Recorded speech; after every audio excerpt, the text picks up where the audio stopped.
Пропагандните материјали на кандидатот од коалицијата ВМРО-ДПМН Гордана Силјановска-Давкова за престојните претседателски избори ќе бидат поставувани први на местата за бесплатно политичко рекламирање што ги определи општина Кочани. Веднаш до нив ќе се најдат изборните плакати на кандидатот Стево Пендаровски, поддржан од коалицијата предводена од СДСМ.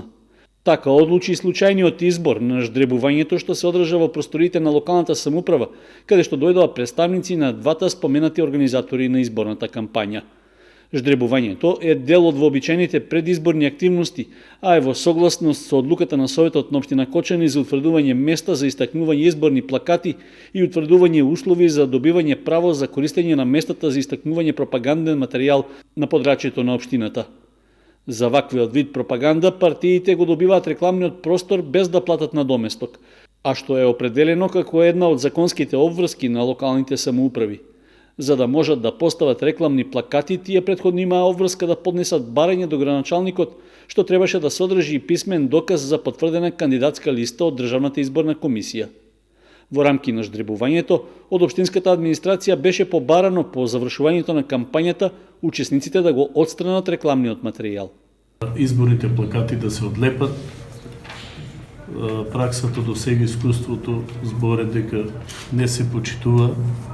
Мене ми е должност уште еднаш да ве замолам и да побарам по завршување на изборите, бидејќи оставаме лоша слика, грда за градот и бидејќи јаки се лепаците кои се употребуваат, многу тешко се отстранат. Представниците на изборните штабови на двајцата претседателски кандидати најавија фер кампања.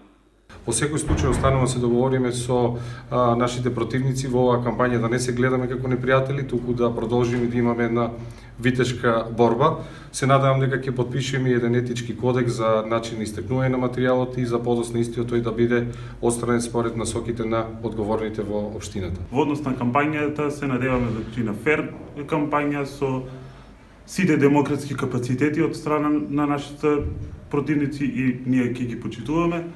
Изборниот пропаганден материјал може да се поставува на неколку локации во градот и во населените места, при што локациите се веќе познати, со оглед што и на претходните изборни циклуси истите беа користени за овие намени.